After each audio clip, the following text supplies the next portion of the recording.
Hello, rebel scum. Hello, you pathetic excuse for resistance and rebellion. Today we are done talking about Skywalkers and Anakins and Yodas and all those other pathetic people, the goodness, the righteousness that is the Empire. All we want to do is bring you peace, bring you order. And today, those sycophants at Disney have finally decided to tell two of our stories, tales of the Empire. And so today we are here to discuss them with myself, Darth Fox, and my two Padawan learners. Well, not Padawans because, they're not going to be Jedi, but we never actually turned it. Apprentice Erin and Apprentice Alex. We will see how well they speak.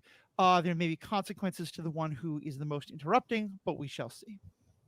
I think the word you're looking for is acolyte. Acolyte. That is a good one. So, Acolyte Erin, what did you think of the two glorious stories of the Empire that we were treated to? I had a good time. I watched them on May 4th as I was putting on my Ahsoka makeup. Had to rewatch a few bits because I got distracted. But it was really good. I cannot explain to you how excited I was, but also horrified when we started off on Dathomir and General Grievous was there and the droids were there. And I was like, it's Order 66 all over again. I was like, no, please. Here's a question that I have. Do we know that it was Dathomir? Because we know that there are Night Sisters on other planets. And we did see General Grievous wipe out all the Night Sisters on Dathomir.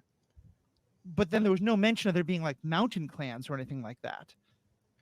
And certainly this was like a whole other part of that battle. And maybe we just didn't see it. But is it possible this was a different group of Night Sisters? Yes, but I felt pretty confident it was Dathomir. I mean, it had the look of the planet. From my perspective at least, it was just a different view of that fight, and like we just kind of like a different, like it just kind of there were so many Night Sisters. I think it just went to show that there's a big enough fight going on that like you don't even need to see Ventress or the other events that happened in the Clone Wars to see this little snippet. But it also could be that Dooku was so paranoid that he sent Grievous to destroy other Night Sister clans across the galaxy. That's totally a plausible thing. I think it was Dathomir personally. Yeah, I do too. I mean, you could argue one way or the other, but I think the terrain was right, the weaponry was right, the facial markings were right.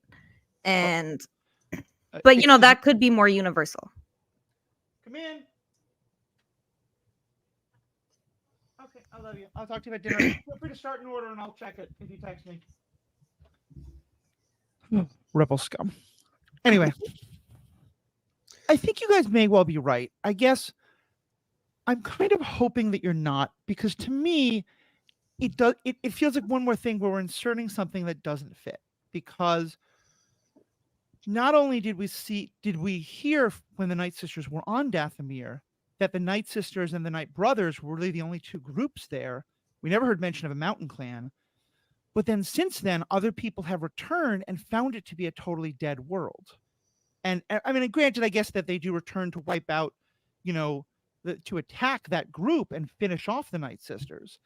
But like, of all the people who have since gone to Dathomir, including, the characters in the Jedi video games, characters in later Clone Wars and in Rebels, why did they never find anything about the mountain clans? I mean, I think that it's possible that it's just expanding a little bit more. I mean, we only ever visit the Night Brothers for a couple episodes in the Clone Wars, and then we visited briefly in on Dathomir in the Jedi Fallen Order game. But I think that like it's, I mean, like the giant. I think this kind of comes down to that same idea that like I think we've discussed this before, but like Tatooine, there's like 3 settlements we always visit. It's like, but like in the Mandalorian brought us to one we'd only heard about in the past, haven't really seen it. So I feel like it's very plausible that there's the Night Sisters in this valley, the Night Brothers live in their little village, and there's a mountain clan. I mean, the planet's big enough to have 3 groups and one we just never heard of. But no one ever went to Tatooine and said, "Oh, I'm glad we're in Mos Eisley because there's no one else here." Like we specifically had people go to Dathomir and be like, "This planet is now completely dead. There's nobody here anymore." When do they do that? Because there's a couple ways you could look at it. It could be, first of all, I see your point now. I've only ever seen Dathomir represented as like a big red ball. Mm-hmm. and like the Mountain Clan was obviously more of a gray terrain. So that is a little interesting bit. But I think the whole point of the Mountain People was that they were supposed to be very hidden, and then they exposed themselves Right. to the Separatists. And you could see it one of two ways. That thing happened, some of them died and they disappeared into the mountains. No one ever heard of them again. Or Grievous, heard somebody called him up, was like, hey, there's more bitches out here. And Right. Grievous was like, let's take them out. So I That's think it's fair. very That's fair. possible they just went on like the Separatists. And like Alex brought up, Dooku's paranoia of there are more people on Dathomir. They're all witches. Kill them. Yeah. I think that's very fair. I guess I just wish they had specifically said this is Dathomir or said it's a different planet, something like Yeah. that. That being said, I love the Morgan story so much. I'm guessing at least one of you caught it, maybe both of you, but when I realized that they had named the 3 episodes The Path of Fear, The Path of Anger, The Path of Hate, and in my mind, what I was hearing was Yoda saying, the path of the dark side, fear leads to anger, anger leads to hate, hate leads to suffering. Like to me, that is just such a beautiful deep cut, and it was so perfect because Yoda is definitely showing exactly how someone falls like that. Mm-hmm. Yeah, I liked her story a lot too, because it's just so interesting to see people go through the rise and the fall of the Empire. Mm-hmm. It's just such interesting lore because we see her meet Thrawn and that connection is made. And the next time we see her is post-Empire. The New Republic's knocking on the door. And that's shortly before, I'm assuming that's shortly before we see Ahsoka for the first time and Morgan Elsbeth for the first time in the 2nd season of The Mandalorian. Yeah. Yeah, I like the Morgan story because of that same reason that, I liked seeing, these distinct periods of history. It wasn't like, in the Tales of the Jedi, we were looking at, Dooku in this really small window of time. And like, it was all within a year, basically, not even a few months. And in this, we're spanning, decades. And I thought it was a really interesting approach. I think that for me, while I really liked the Morgan Elsbeth story, it just was a little dwarfed when I was comparing it to the Barriss story because I've always had such an interest in Barriss Offrey as a character and like the Clone Wars and so like getting to see her story continued and wrapped up really nicely, I think just got me more excited. Not to say that I didn't really enjoy the Morgan story, but I just really got pulled towards the Barriss story more because I already cared deeply about that character. While Morgan, my character was just, I hate this woman. Like I hope she dies because of all the, all we saw in Ahsoka. So I would kind of agree with that. Just as a former Barriss hater, because here's the thing: before what happened to Ahsoka, she was my 2nd favorite Jedi. I loved Barriss. I was obsessed with the episodes with Geonosia and the Brain Invader worms. I was obsessed with those episodes. Same. Of her and Barriss, and I just kept waiting, like, when are we going to see Barriss again? Like, I can't wait. And we'd see snippets of her here and there, maybe just walking in the background. And then we got her back, and I was like, yes! And that happened, and I was like, fuck you. And then I just was on fuck Barriss for a while, because when that came out, season 5 of the Clone Wars, I was still pretty young. It kind of, her arguments about the Jedi went straight over my head. Like, I didn't see her points because I was still basically a kid. And a sheltered kid at that. So I just was full on hate Barriss. She sucks. Why would she do this to Ahsoka? And since then, I've obviously changed my mind. I now see her arguments, and it's a much more interesting story. So I am so excited to go back to this character that I did have so much love for and be like, okay, like what aspects have changed or what aspects are still ringing true? And she always was this way. That's fair. And here I wonder if part of the difference, did you guys watch it all the way through in one sitting? Oh, yes. Oh, yeah. Okay. Because for me, first of all, I didn't know the second one was going to be Barriss. I managed to avoid all spoilers. But also, I watched the first one, and then Mary and I took a break. We made dinner, talked about it a lot, and then sat down to watch the Barriss one. So I think I got some more time to process. Like, I do think that the Barriss one, like, is probably the one I'm going to remember the more. But I think because I had more time to sit with Morgan without having seen Barriss yet, I was able to more really just be like, yeah, kind of appreciate the story on its own. Absolutely. And certainly, I think if we'd shown Barriss first, Morgan would have felt like a letdown. Absolutely. And it's interesting, Matthew, because I did watch the trailer. I'm a big trailer fiend, as has been known. But Nothing wrong with that. what was interesting was that the trailer very heavily made it seem like Barris was fully going down the dark path, and like this was the story of how Barris became an Inquisitor. And there's a lot of speculation online that, oh my God, this is going to prove that she is one of the Inquisitors that we've seen in other media. And it went the completely other way. To quote Obi-Wan Kenobi episode 2. But I think that it was it was cool to like have seen the trailer and like get a little glimpse, but for them to have made me think one thing and get something completely different. Like I think that's when a trailer is successful, is when you see a bit, they didn't give very much away. But it made me like, I actually still felt surprised. It's like, oh wow, I did not see any of this coming. Yeah, and that's totally fair. And we'll talk about that when we get to Barris. Yeah. Just sticking with Morgan then a little bit more. Yeah, sorry. No, it's fine. It's fine. It was all kind of part of what we're discussing. Did you find yourself? I feel like now we understand a lot more why she goes the direction she does. And I generally like that. I like knowing that villains aren't just mwahaha power, that there's some reasoning behind what they do, even if I don't agree with it. But I'm wondering, did you find yourself having some sympathy for her, or did this change your perspective on her at all? I mean, I absolutely will have sympathy for a child that watched their mother be killed and the rest of their people erased. Like, that's a horrific thing to go through. And it was so interesting to see how quickly it changed for her. Like, with Barris, it started as ideas. Sorry, not to compare, but like, for her, like, she had disagreements with the Jedi, then she said something, arrested, eventually became an Inquisitor. Morgan was like, this is my life, this is all I know and I love, and you've destroyed it. Hate. Yeah. She turned really fast. And she did work down, like, path of fear, anger and hate. But she got to that anger real quick at the end of the first episode, and it was really, like, it was cool to see. It was interesting. And it struck very true for a Night Sister, to me, just based on what we know about them. And they are so clan-based, and they are so loyal to one another that, of course, she's not just going to go live with the mountain people and be safe. She's going to go get shit done. Yeah. And I think that I agree with Erin in that, I feel the sympathy for her. I mean, like, watching your people die, having to fight General Grievous, or, in any capacity, like, horrifying, traumatic.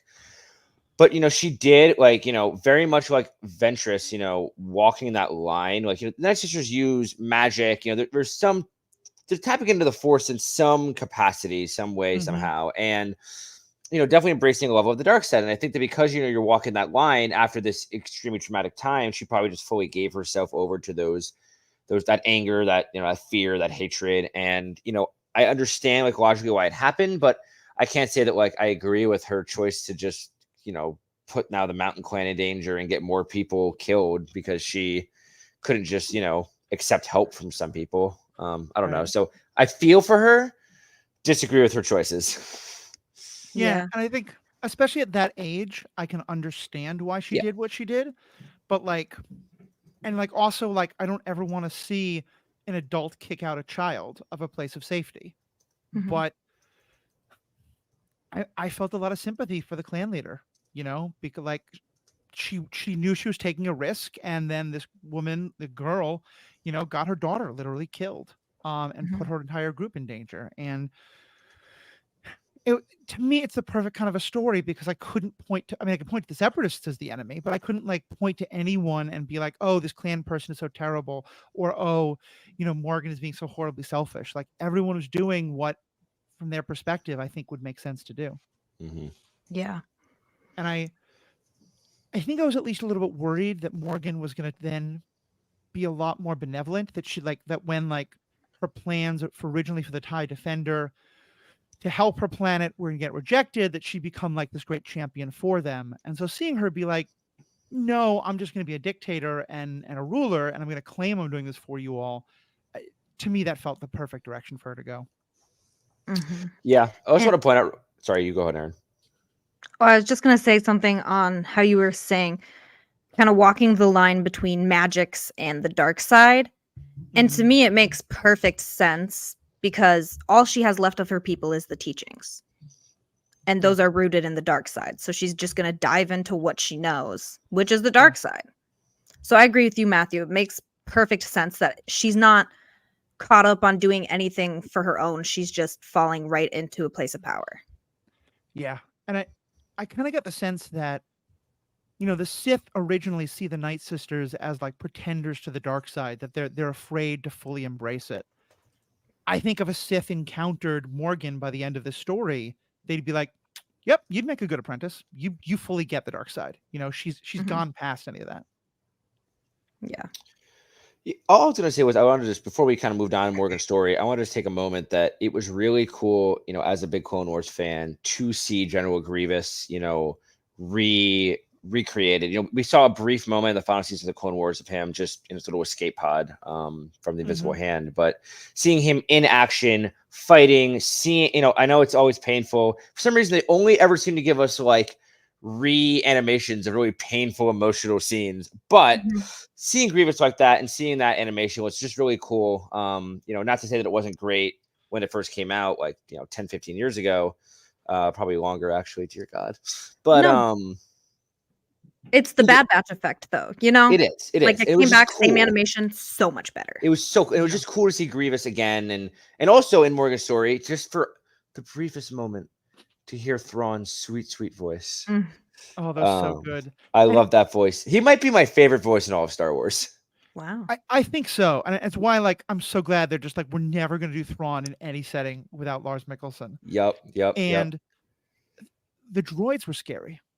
Like, you Yeah. guys have heard me say that one thing I don't like about the prequels and about the Clone Wars is that all the Roger nonsense, like, I was never worried about the droids. And in this, they're terrifying. Just like they did Mando, and it's in part because they never say Roger. And I loved all of it. Yeah, because commandos are tough shit. Like, I was scared of those guys when I was a kid. Yeah. When they whip out the knife, absolutely not. You said absolutely not. Yeah. Oh, it's so funny. It's been a while since I watched the episode of the original, it's been a while since I watched the episode of Mandalorian where Ahsoka first shows up and we first meet Morgan and see the planet that she's controlling. Maybe it's that I forgot, but there's a guy in this, the kind of guy who's kind of the chief representative that he's trying to like argue for her, and fight against her, but he keeps getting put back in his place. Kind of like a middle-aged, kind of, roundish face fellow. I didn't remember him from that episode, but do either of you remember? Was he in that live action episode? Because it seemed like they were making a big deal of him. Ooh, good question. I think so. I Okay. don't know for sure. I'm pretty sure he was. So. Okay. Because there was like one man who was very distinctly kind of the leader of the oppressed people. He was the only one who would come out and actually like talk to the Mandalorian when everyone else just shuttered their doors. Right. I believe it's that person. I believe it's the same guy. That sounds right. It's just one more way that they're doing such a good job of integrating live action and animation and all these different stories from all these different places, and I'm so all about it. Yeah, and I was just gonna say that I feel like they're also doing a really good job of integrating her. Like we meet her in the context of she knows Thrawn. Why does Thrawn care about her? Why was she so loyal to him? And we now see that like Thrawn's pet project, his beloved TIE Defender project, was actually Morgan's idea, which I don't know. I'm curious what you both think. Does it diminish it at all that it wasn't Thrawn's idea? Like, because in Rebels, we see him obsessed with this. He's like, my TIE Defender project, I should have the funding. Screw the Death Star. Like, in my opinion, it's the Tarkin effect. He didn't think of the Death Star, but that was his space station. Well, I think you're right, but I also think I want to give Thrawn a little more credit in that I think Tarkin was very good at like waiting till something proved successful and then jumping on board. I think, and to me, this is something that they've established about Thrawn from the beginning. He recognizes his own limitations. He's not a technical expert. He's not these other things, but he's very good at finding those people. He's very good at, and this goes all the way back to the original books when one of his like, flunkies like fails to stop the I think it's Luke Skywalker's X-wing, but tries an ingenious new idea with a tractor beam to stop him. Mhm. And Thrawn's like, cool, you had a good idea. I want more people like you. I'm promoting you, even though your idea didn't work. Mhm. So yeah, to me it fit that like I don't think I ever thought that he was like sitting down and like designing a starfighter. I think that it was Yeah. more that he understood that having just swarms of TIE fighters that were meant to be killed, blown up, it's terrible for morale. It's not good fighting. That if you have a ship that's a real equal to the X-Wing, that we need that a lot more than a single Death Star. Yeah. Makes Matthew, sense. your mic's a little crackly here and there. Oh, that's unfortunate. I don't know if it's. I can't find a pattern, unfortunately. Okay, let me know when next time it happens. Last thing then that I want to ask about it. Oh, never mind. Let me say it again.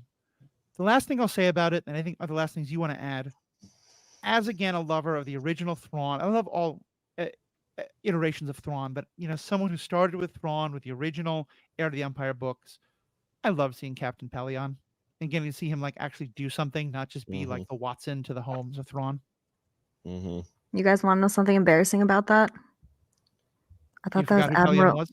No, I thought that was. First of all, I never knew who it was. Unfortunately, I thought it was Admiral Euloran. I did too at first when I I first thought it saw was him. him. When I I was so first saw excited. him, and then it like after a minute, it's like, oh no, wait, no, it's not. Yeah. But when he first came up, I think it like I'm sure many fans and Clone Wars fans thought that as well originally. Mhm. And I think we were meant to think that. I think that was Yeah. a little bit of a fake out because I thought Yeah. it too at first. I was like, I hope that's Pelion, but I Right. think that might be Yularen. Oh, good, it's not Yularen. That was my thought at first was like, oh, Pelion. I was like, oh no, it's 100% you are. And I was like, wait, no. That's no. It was like a back and forth. Yeah. And also my boy Rook was in the house. Homeboy Rook was in the house. Who, R.I.P. My boy Zeb killed him in Rebels. But like it was cool to see him like at the peak of his action here. I did love that. When I heard like something skittering around, I was like, Rook. Yeah, dude. And then his gross little creature, he went, and I was like, He looks like a baby Rancor. I love it. I loved it. Oh, it was awesome. Yeah, and the battle was really cool. And it was also cool to see like again just a glimpse of like for those maybe who don't read the New Republic or how many New Republic books are there? Like New Republic, not High Republic. Are there any? I don't know. I don't know exactly what you. Oh, like books about like the New Republic. I think there's at least like a dozen or so. Okay, so there's a bunch, but for those who haven't read them or anything, like these are one of our like we get little glimpses in the Mandalorian, and this is just another little glimpse for us of how the New Republic is functioning, like going to star systems, like offering clemency, basically, like we're not trying to be vindictive. As long as you leave, we will not arrest you. Mm-hmm. Like it was just really interesting, like to see how throughout these different shows, we're getting little pieces of the New Republic and how they function. It was cool. It was cool for me to see that in the third episode of the Morgan story. Yeah, especially because. Oh, sorry, Erin, you go ahead. I was going to change the subject, so go ahead. Okay. Especially because I thought the New Republic in that were kind of punks. Mm-hmm. Like, first of all, they just clearly are completely outmatched. They have no idea what they're doing. They got wiped out pretty quick and should have had a much stronger force if this is what they want to do. But also they come out saying, look, we know you're an independent system. We are offering you a chance to join our New Republic, which feels very like we're not being colonialist. We're not forcing everyone to be part of our thing like the Empire did. We're giving you the chance. But then they're like, oh, but by the way, we're claiming jurisdiction and demanding that you change your leader, which like, yeah, good thing to do. But it also was like, oh, this is why people don't trust the New Republic, because this is completely like, some shady shit that they're doing.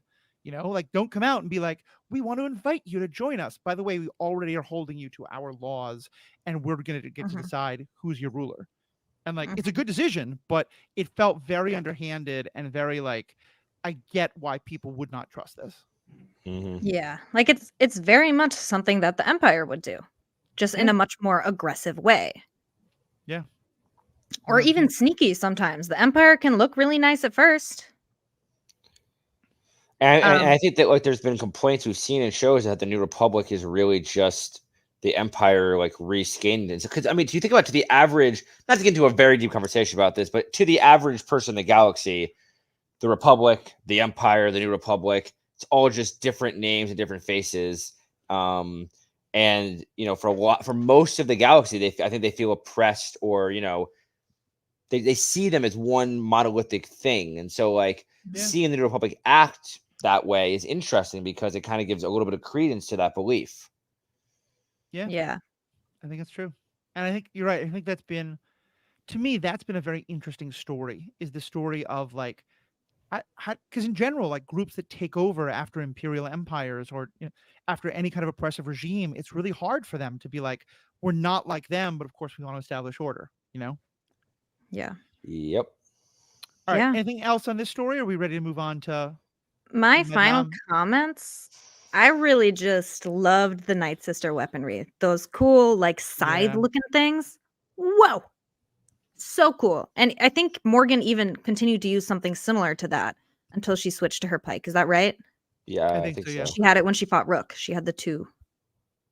Yeah, the two Maybe? sides. I don't quite remember. But I just love to see new stuff, and especially with the Night Sisters and the way that all of their weaponry is so steeped in magic. And, you know, we saw her mother doing a sort of a chant to bring power or do something related to the blades, and they kind of glowed, and then she went off. And Right. yeah. Oh, and Just that love to actually see it. brings me to another question, because we did see that the Mountain Clan obviously has incredible force power as well. Do you think they were supposed to be like closer to the Bendu or closer to the light side, or are they also dark side? My initial guess would be more like the Bendu, Mm-hmm. but it could just be similar to the Night Sisters, how it's like a toe in the dark side. It could be a toe in the light side. Yeah. You could see that. I mean, as far as just the way the leader acted towards Morgan, I mean, kind of shows that they do tend to lean maybe a little more light side. That being said, anybody can have compassion. And I think that that's what this story is really like, that's what these are telling us about. Is maybe Yeah. all the people in the story are the dark side, but there's depth to them. There's still interesting things happening within the characters. Yeah. 100%. All right, let's talk now about Madame Ophi. Baddie. Yeah. Really That was brought her- crazy. Okay, first of all, a little triggering almost to me seeing her immediately in the same prison getup that we see the undead Luminara and Dooley in Rebels. Oh, I didn't make the connection. Mhm. But It you're so threw right. me off. It threw me off because it's exactly the same with the head covering. Because Yeah. also, why do they have head coverings? We know Barris has hair. We have no idea what's underneath Luminara's hat or headdress. So I just assumed like maybe that's why she had the little thing. But apparently they just put everyone in skull caps. Yeah, I also thought the same thing. But I just, again, I was expecting something so different this story. And it was so Yeah. cool. I mean, it was so cool to, I mean, like, I was mad at her for a long time as well. I mean, like, Mad. I was mad at her. I was less mad that she left the order because she made some damn good points. More mad that she framed Ahsoka and her actions led to Ahsoka leaving the order, which contributed to Anakin's fall to the dark side. I mean, she like really was a massive. I know there's a lot going on there, but she really was one of the dominoes that led to Anakin's fall, which is fascinating to me and has always made her very interesting to me. And this is so interesting because I was Team Offie the entire time, and I loved that she did that. And I, first of all, because again, I completely agreed with her. I'm sorry, you love that she bombed the temple And framed Ahsoka? and killed people? Clones? The framing of Ahsoka, I'm not on board with, and I'm not on board with the. Trying not to get into a much larger discussion of like terrorist versus freedom fighter versus what like. I think that her message was 100% true. I think the means by which she expressed that message were wrong. Fair. But I also as I feel with other people who sometimes turn to violence to express a message that no one is hearing until people turn to violence, have some sympathy for her position. And I think even more so in a meta way, for me, it was very important that at some point during the Clone, like I was getting all these subtle hints in the Clone Wars that the writers understood that the Jedi screwed up, and that this wasn't all just Palpatine being wahaha. That like the failure of the Jedi was because of their own internal problems, largely, and then Palpatine being able to like completely exploit those, manipulate those, etc. Blame isn't zero sum, and so to have a character and like I remember being so excited by the Pong Krell arc, and then so disappointed by the last episode of it because I mean it's horrifying to watch, but to me the idea that someone honestly had gotten to the point where he had to so deaden his compassion in order to be a general that he just was like ordering these people to their deaths because that's what he thought was needed, and he lost all sense of compassion that Jedi are supposed to have. To me, that's an amazing story. Having him just be like, again, mwahaha, dark side, boring. I don't care. And so for her to clearly be not working for Palpatine, not influenced by Dooku in any way, doing this on her own, I was like, fuck yeah, this is the kind of story we needed. And I think I probably was not as invested in her story before that. So I think it's just all different reasons why I had that different reaction. Yeah.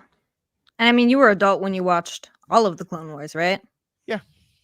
And I feel like that's why it's so fun to have this podcast, because you really can't fathom or imagine what things would be like through a child's eyes.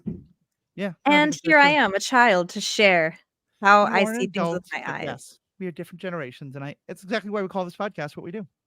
Yeah. Alex just looks stunned by everything I just said. Yeah, go ahead, Erin. Can I say a thing about Pong Krell, or are we going to leave that? Go for it. That's where my brain's at right now. You go ahead. That's where we're stuck. To me, I understand your point, Matthew. The fact that he was just like, I want to be the new apprentice. Not a great story, but the way he was not doing what he thought needed to happen. He was doing it for fun. He was so drunk on power, and he was so power hungry just to make these people bend to his will. Rex and Fives gave him a hard time. So what did he do? He hit him the hardest. He wanted those motherfuckers dead. Like, just because they looked at him wrong. And because he thought he had the power to control those lives. He thought those lives meant nothing, which is a theme all throughout the Clone Wars. And so to me, it's not even about, there is definitely a deadening of compassion through being forced to be a general, but it's also this obsession with power, which is very dark side, and could make him be it. Yeah. If they had done something like that without the full muhaha, I want to be Sidious's apprentice type of a thing, and it just, he did go towards the dark side because he was hungry with power and he was angry about how the war was going, that is a very interesting story. And that's how I always kind of saw it, or like to see it. And just to respond to that, and then Alex, please jump in. Oh, yeah. I'm totally with you on all that. And I think part of it is that part of why I think to me that fits he's the general who's gone bad story is that what you were talking about there about like becoming very hungry with power, but in your mind, it's not that you love the power. It's that you think you're the only one who can win this damn war, and that you will start like torturing the people who question your authority because in your mind, again, they're helping you to lose the war. Actual generals do that all the time. Like that is something we've seen in history on numerous occasions. So yeah, to me, like, yeah, I was 100%, I think, a thing of like Pong Krell is on the dark side by the end of this, but to me, his fall should have been much more natural and much more not as intentional. No, that makes sense. I guess I'm not as knowledgeable about war history, so that's interesting. And it makes total sense. It's just something that I haven't come across or thought of. And I mean, I just think that like your point's totally valid, Matthew. I just think that like there was an extra sickness in like dressing up his own clones against each other, and like, I mean, it was dark what he did. Like that was fucked up, and I feel like, I don't know, this is why I really think we need to do an episode at some point in our, we have such a backlog, I know, but eventually on some Clone Wars arcs, including the Pong Krell arc, because this is a whole conversation. But just to reel it back for a minute, you know, I think that I agree. Like I said earlier, I agree with everything Barris Offrey said. The Jedi become murderers. They become pawns of the Senate. Like, all of that, very on point, honestly. And and a big reason, why I dislike the Jedi at this point in history. But bombing civilians and clones, and just I don't know, using feeding someone mini bombs of what it should, again, That's dark. dark stuff. Like, I get like using violence to get attention, but Jesus Christ. I And guess. Sorry, continue. I feel like there was a way to get your point across, that being that, like, like, I don't know, like, you don't have to freaking bomb the Jedi Temple. Like, the Jedi have lost their way, absolutely. Do they just do, like, but like, they didn't even kill Jedi. Like, they killed clones and civilians and people who, like, they're part of the machine. I get that, but like, I don't know. It's very much like, and this is a larger conversation. It's very much like, when you bomb in war, you don't bomb actual military combatants. You're bombing like people who are kind of on the helping on the back line. And Right. I don't know. It comes down to mortals in war, and I get that they're iffy, but I always hated her more for the atrocity and the fact that she after all of that, framed Ahsoka of all people for it. Choose someone Like, else. Literally. Yeah, right. Choose someone Anyone else. I 100% hear what you're saying, and I think in the story, I 100% agree. None of what she did is in any way justified. But I think, and this might be because like I didn't see it as a kid, or it might just be that I was way too cynical when I was watching it. I didn't blame her. I blamed the writers, because there's a thing that writers do, and I think Killmonger and Magneto are the two best examples of this. But there's a lot of others where they introduce a character who has, I think, fairly good points that are critical of our heroes. But then in order to make them the villain that our hero can fight against, they have them use methods that are so over the top and so clearly wrong that we can't support them. And I think in some versions of Magneto, they do it really well. I think Killmonger, they were kind of on the line, and I wish they hadn't gone quite so far. I think in something like Falcon and Winter Soldier, they went way too far. I think I kind of looked at like with Barris. I was like, okay, I get it. You're doing the stupid writer cliche where you're showing me just how terrible she is so that I will think she's wrong. And so I kind of just wrote it all off. I was like, I just don't care, because that feels just like bad writing to me. And again, I think because again, it's a kid, like it is a show that everyone can enjoy, but it's supposed to be a kid's show. And so it may well be that I was just bringing too much of a cynical attitude to it. But I think maybe that's like, as you were saying all that, I was like, oh yeah, I completely forgot about all that. Because it just kind of rolled off me, I think, because it felt frustrating to me. And I think that's the same, just to go back to the Pong Krell thing, because I think the two conversations are connected. It's about the time where he starts like, the idea that he would be careless enough that he would accidentally cause the two of them to fight each other and not be bothered by it felt very believable.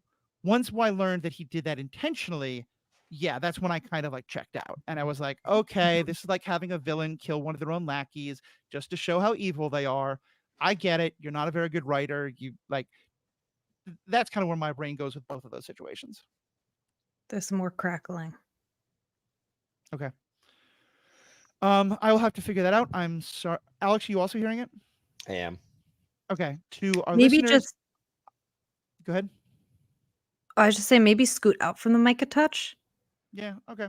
Is this better? We can try that for a little bit, because it sounds like it might just be like airflow is making it like.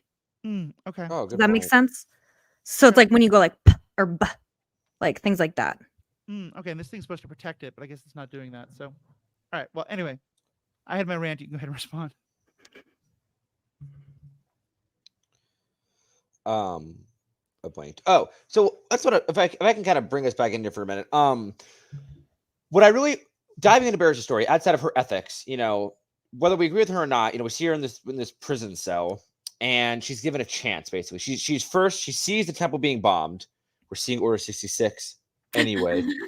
And we see a former Jedi walk in and offer her, like, she's like, what does the council want? She's like, no more council. All that's done. Like, come with me.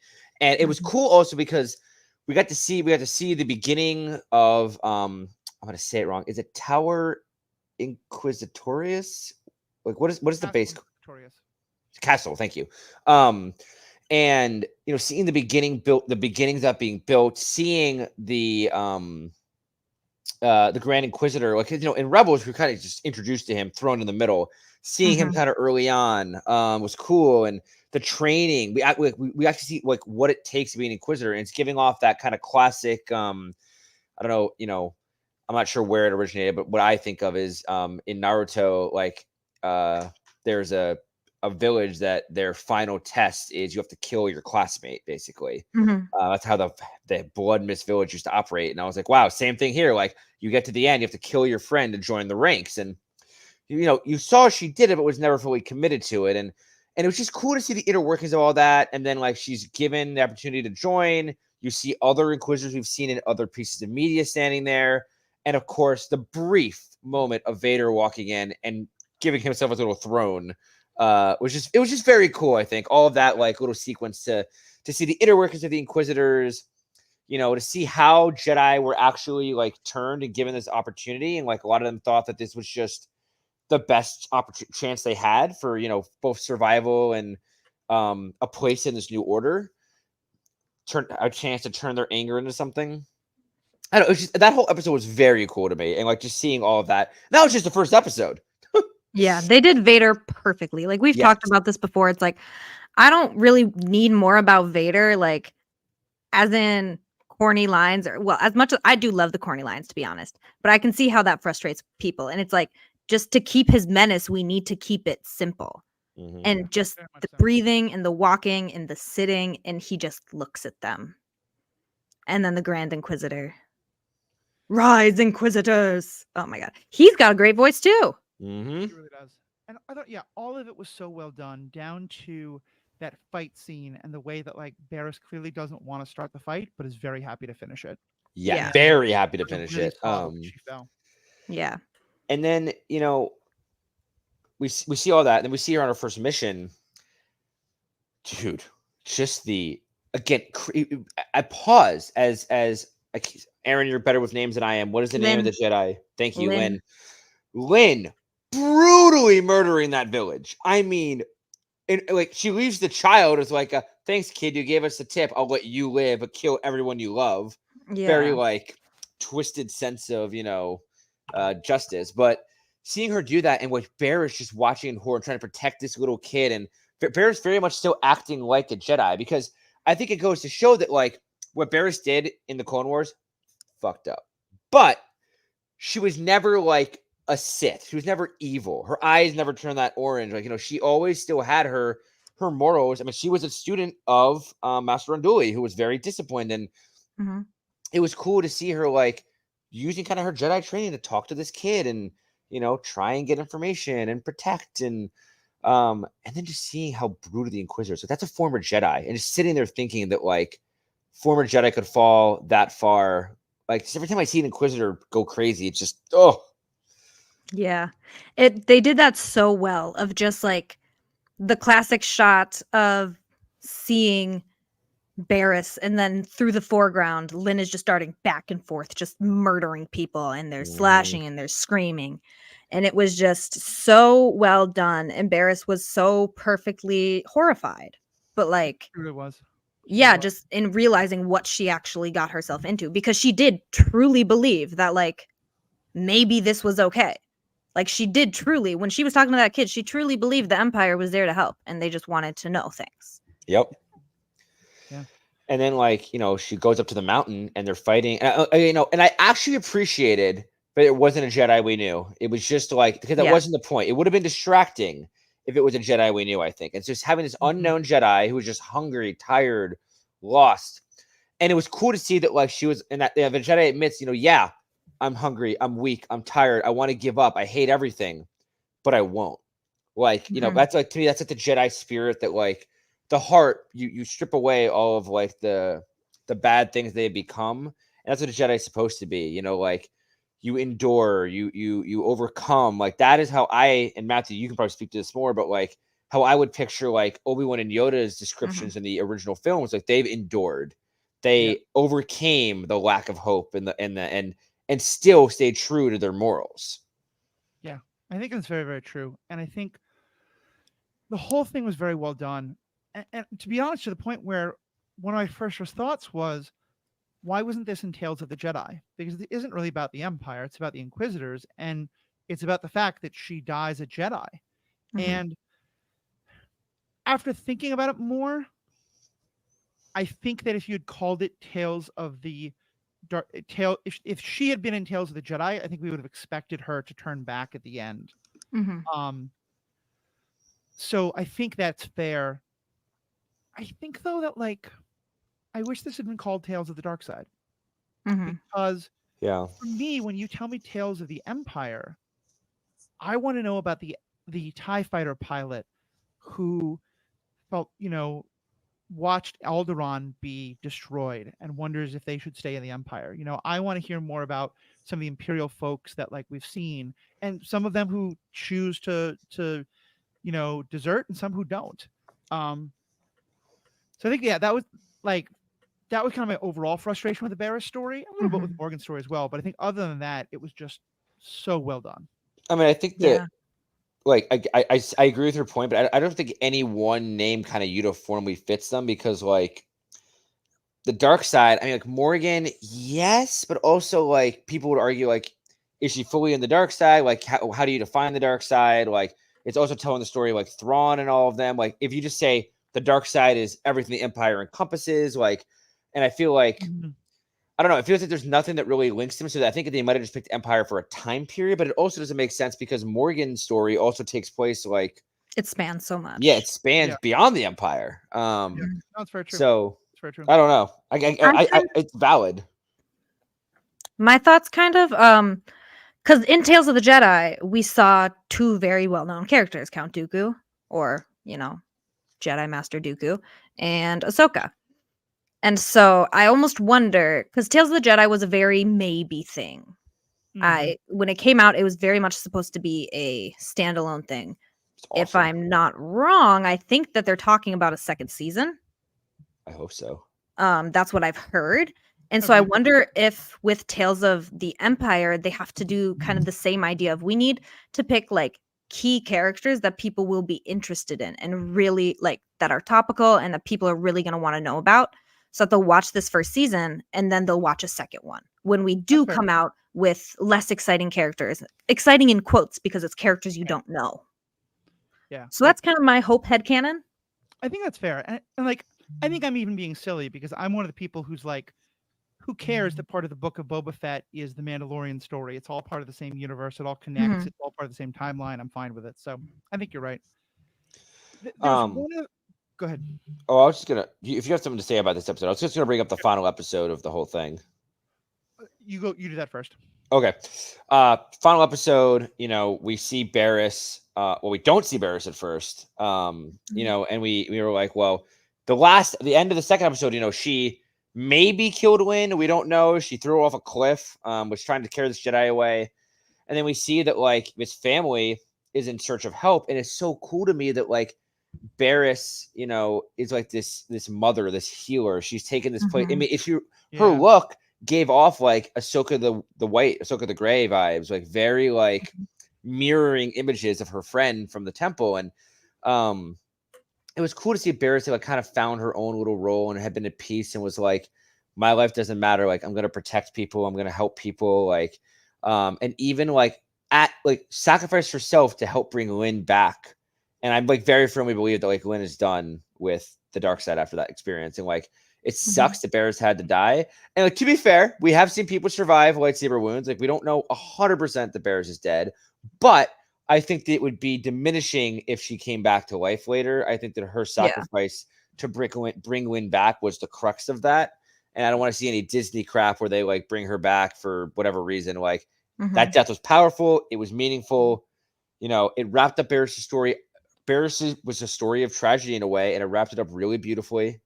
And it was cool to see her like use her death to help bring life, quote unquote, back to this lost soul in Lynn.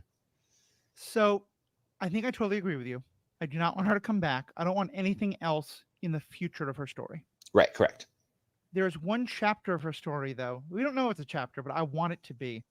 that it would be very okay if they showed us, and I feel like you could do it in a way that didn't feel like it had the like squeezing something in that wasn't there before prequel problem. One of the things I loved about Barriss and her relationship with Ahsoka, and they never really lampshaded this, but I think they made it clear, is that part of what made them so different, but also let them build a friendship around those differences, is that one of them had a complete devil may care, who cares what the council says? I'm going to do whatever I think is right for you, Ahsoka, and I'm going to teach you the same thing kind of master. And the other had in Luminara the most like by the book, you have to do things exactly right. You have to follow the rule exactly. And I always wanted them to have some kind of not reconciliation, but like to come to terms with each other after their masters had done what they had done, and with Luminar dying so horribly and Anakin falling. And I would have loved, I don't think it belonged here because I think it would have overshadowed the story. Mhm. But I would love it if in some other story, Inquisitor Barriss and Jedi-less trying to find her way, Ahsoka meet. That'd And be they Mm. wild. probably fight and they probably talk and Barriss is probably like, yeah, look, Ahsoka's trying to be like, how could you do this? And Barriss is like, well, look what happened to your master, and that like that kind of back and forth. And well, I mean, at this point, I don't think Barriss knows that, but like Yeah. some way of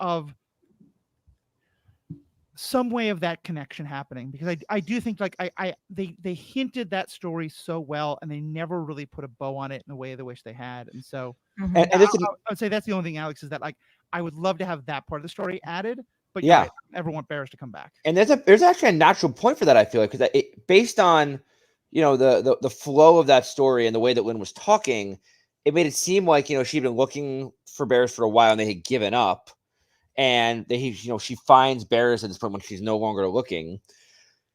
That gap between the second and third episode of her story could be years, and like it would make perfect sense for like Barriss and Ahsoka to have met, especially if Barriss is somehow linked into like the path or some other just like helping. Like Ahsoka finding Yeah. her in that moment would make sense. Yeah, Mhm. I think I want it to be while Barriss is still technically Inquisitor, but while she's like, that the conversation with Ahsoka is part of what pushes her away. But Mhm. yeah, you can do it either way. All right, so we've gone on for a while. We're gonna have a little bit of bonus content, talking about feedback for the Bad Batch, but let's kind of give some final comments and wrap ups on it. Erin? Yeah, I really loved seeing Barriss in that third episode in like the healer, the mother, kind of a thing, because in Barriss and Luminar's relationship, there's a lot of talk. People have a lot of different opinions. I've heard a lot, like an overwhelming amount of people saying Luminara was so by the book she was cold to Barriss and she didn't treat her with sympathy and she wasn't there for her in the way that Barriss needed growing up, and like just all these very sad artworks of like Barriss just wanting a hug, like just crying. And of course now like masters don't hug their Padawans, but just this idea that Luminara had something to do with her fall. And I've never loved that picture because I really love Luminara unduly. Mhm.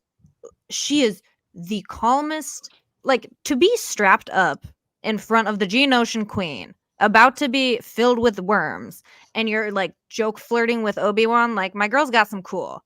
She's Mhm. just, and she is such a caring presence. She is so compassionate to her clones and the people around her that this version of Barriss is exactly what I imagined Luminara would raise.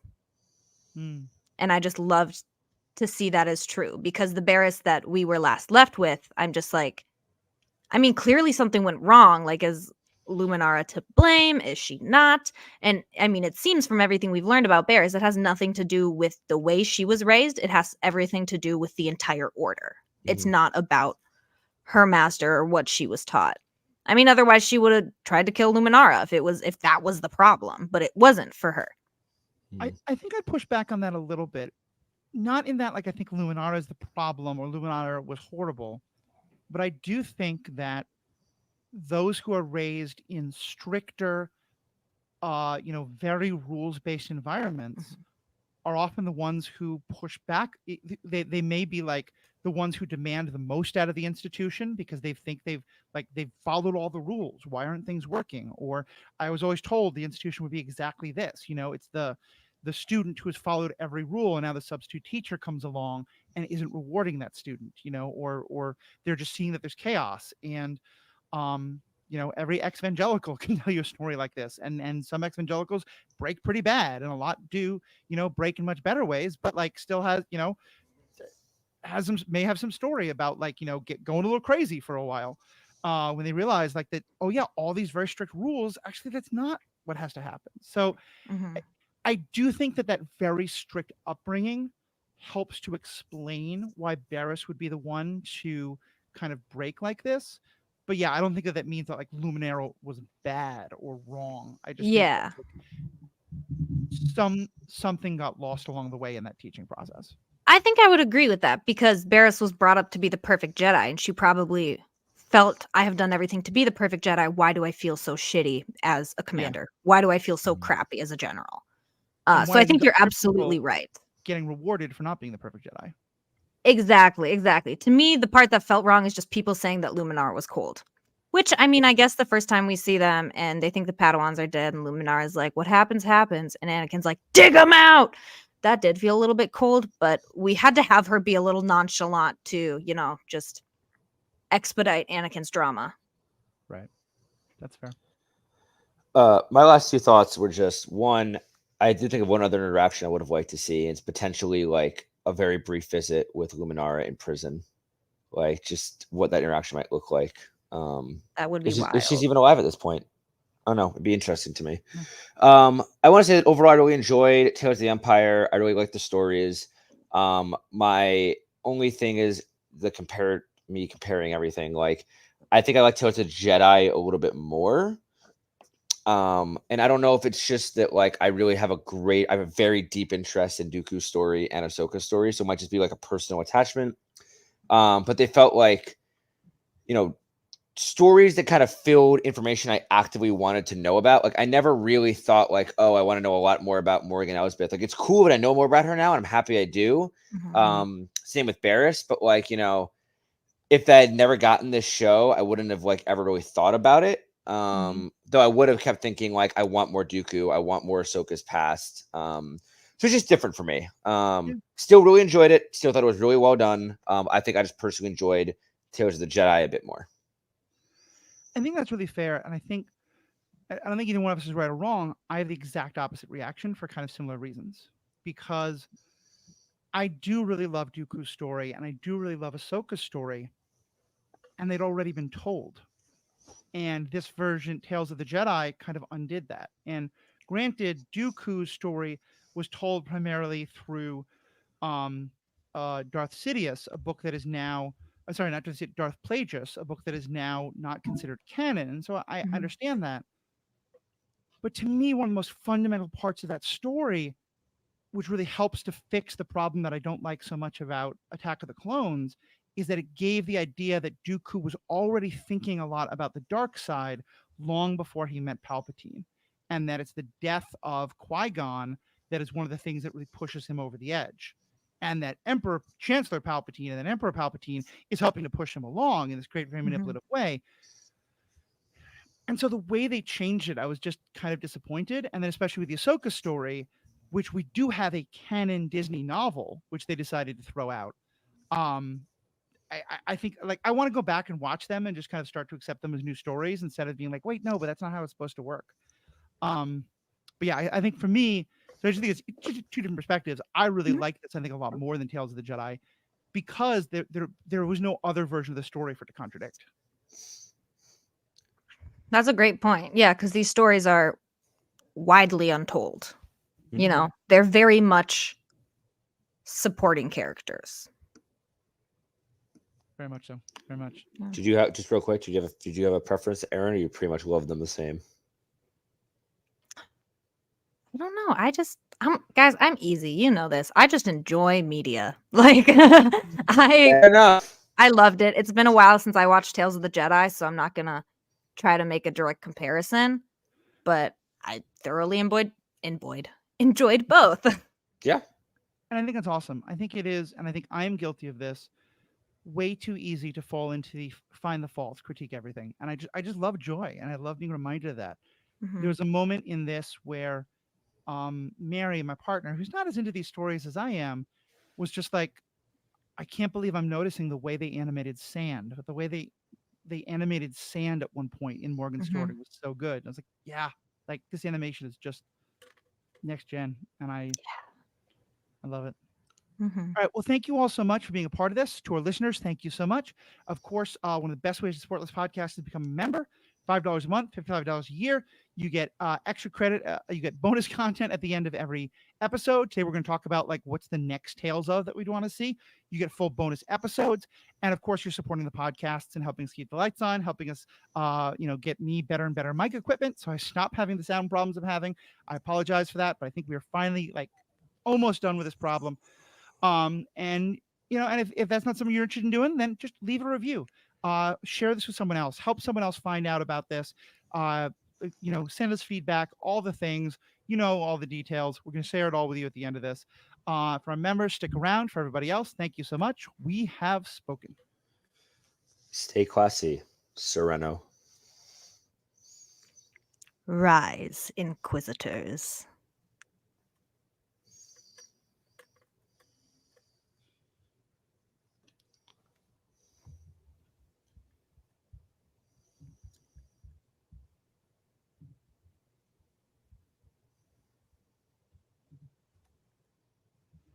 Okay, members, welcome back. Thank you as always for your wonderful support. You're what makes everything happen.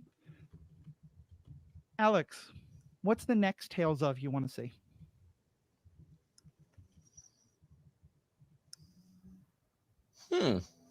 Good question. My answer might be a little unpopular, but I would like a tale of the old Republic. I would like to Yes. know. Okay, maybe not unpopular. I would like to hear some like whether it's something about like some of the Sith Lords, Bane or Malgus or something that we have read about, or whether or Revan or if it's some people I've never even heard of. Like I want a canonical glimpse at the old Republic and what life was like back then. And by this, you don't mean the High Republic. You're going even No, further no, back than that. I'm Thousands of years. talking. What? How many years? 10,000 years? Yeah. Thousands of years before Yeah. the stories we have now. Like early. When the Sith were in legions. Yeah, there were legions of Mm. Siths. Malachor was not Malachor. What's the other Sith planet? That's gonna bother me. Oh, Nope.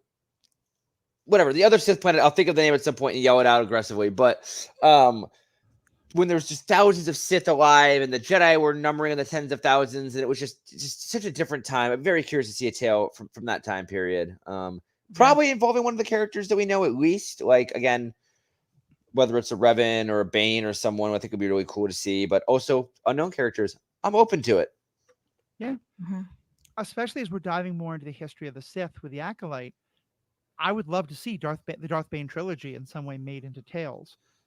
They might do something like write a female character who's not a femme fatale. That could be fun. What? But yeah, I think that would be a great story. And yeah, it doesn't have to be though that. It could also just be about the High Republic, doing High Republic things. And maybe back to the time when the Jedi were chancellors of the High Republic and they had a very different power relationship. I remembered Moraband, formerly known as Korriban, the home world of the Korriban. Sith, the home world of the Sith in that era. Yeah. Erin, what about yourself? I don't know. I kind of want to steal Alex's answer. I'm gonna be honest. Darth Revan is one of my favorite characters. I mean, the Revan story in general is just so intriguing, and especially I just love how in the game it's a non-gendered role, which is awesome. And so I think it leaves a lot open for the story. But I'm just a sucker for a cool outfit, and the Force lightning ball he does.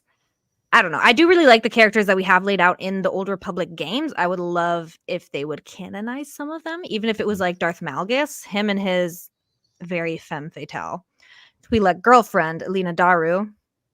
She is on my cosplay list. I just need to learn how to sew a flight suit. Yeah. But there's a lot that I love from the Old Republic that I'd really like to see from that like long, long ago when there were temples of Sith students and they had battles, and it was very much that your final test is to kill the other person. Like, you're sparring with live lightsabers. You're not sparring Right. for fun. Yeah, I would love that. I think those would be really interesting stories. And I think it would be really fun to explore. I think for me, I want more Tales of the Empire. And I'll admit, I've gotten a little focused on something. Have you guys read the book Lost Stars? No. Nope. It is, I think, one of my favorite of the books. I think it's by Rebecca Gay. And I will check that though and put it in the show notes.